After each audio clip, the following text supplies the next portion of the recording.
Today I want to talk for just a second about how I'm going to bonsai this pine. The tree itself is probably 60, 70, possibly 80 feet tall, and it'll be a tricky one, but just kidding. I'd never lived through that. I do, though, want to mention some bonsai starters that we are going to have at our event this Saturday, or Friday and Saturday. I'll talk about both these pieces, why I've got what I've got, and what I'm going to do with mine.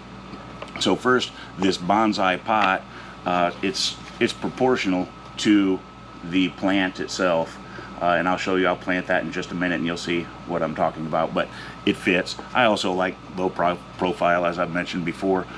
The other part of this, though, is that it has the grid beneath for fast drainage. But then it also has holes all the way around the perimeter, which are for wiring the plant into the pot. You'll see in just a minute that I'm going to take apart that root ball, and it's going to need some stability once I do pot it, so wiring helps with that. Wiring is also, of course, used to continue the bend that has already been put into this shrub. The plant itself is a juniper Procumbens nana, for those of you who would like to know precisely what it is. In nature, they can get fairly large. It's a fairly good sized shrub, and they grow often in rocky cliffs. Juniper in general, that whole genus, likes dry, rocky soils with good drainage. Something that's interesting about drainage, or not drainage, but bonsai, is that once you do, you're starting to expose the roots, spread them out inside of this pot. You have to water a lot more than you would guess. Even a juniper that in nature you just wouldn't want to water very much at all if you had one planted in your landscape. But once you expose those roots and it's in that real barky bonsai type mix potting blend, then you do need to water fairly frequently. And it's for this, even in this pot, before I take apart the root ball, it's a couple of times per week it's getting a drink. Afterward, it's probably going to be more, perhaps 3 times a week. So we've got, what we're doing is the plant itself. These are, I believe they're $12, and the pot, and honestly I don't recall what they cost, but probably $6 or $8, something like that. I should have looked that up first. I didn't. You can buy one or the other or both. I'm just showing you what can be done. So with mine, what I'm going to do is take it out of the pot fairly carefully. You can see that the soil blend that is already in there has some bark that the grower had incorporated into their blend. It doesn't have a super extensive root system at all, so there won't be much taking apart on this one. I want to begin, though, with just taking off the top layer of soil. Part of what you want to do is start to expose the root flare, where the trunk itself starts to flare out into the roots. In the end, you know, as you continue to grow a bonsai like this, you just want to see that area exposed. It adds to the interest of the work and the interest of the art. So I'm taking this apart, exposing as many of the roots as possible. I'm getting to a little dense area here, which probably would have been the initial plug that it would have come out of the seedling would have been in a plug about like that, and then after that root's in, they eventually put it into a grower's pot. But that initial plug can be a little bit dense. Don't be too afraid to peel off some of those roots if it's necessary.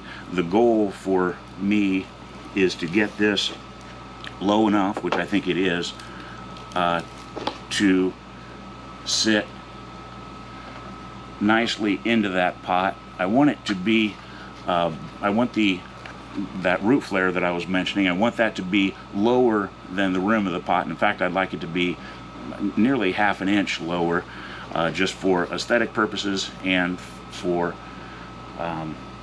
continuing to develop the root system. It gives you some space. So that's kind of what it's going to look like in a moment. I am going to loosen this up a tiny bit more. It's this knot at the bottom that needs to come down a little bit so I can fit the plant in there a little bit better. So then, with that done, I'm going to take a piece of wire. Wire you can get at hardware stores, Lowe's, maybe Amazon, perhaps. I don't really recall where I got this, but there are many different gauges of wire, and honestly I'm not sure what this gauge is. I should also mention at this point that I'm not a bonsai pro, so I'm not going to get into terminology for bonsai or much of anything else. I don't want to pretend to be anything that I'm not, but a couple of things that I do know I'm describing. And so with this wire, I'm going to cut off probably 8 or so inches. Then again, with these holes around the bottom, I can stick this through one of those holes and bend a little hook into the bottom, which will keep it from pulling out. There are probably other ways to do this to secure that wire also, but this one works just fine. And then I want to take the plant itself and put it in there. So then I would take this wire, run it on top of the root ball. Maybe you can see what I'm doing. And then I'm going to come back down through the bottom of the pot.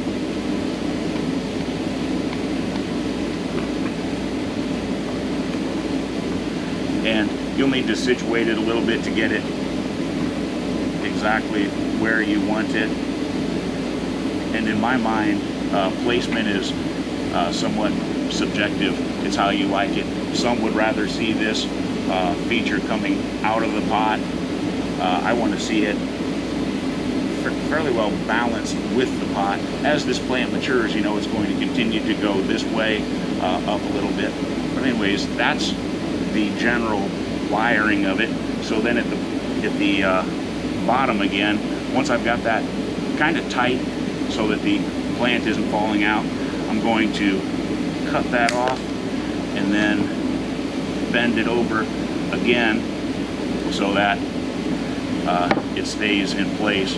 I'll rotate this just a little bit, kind of push it around.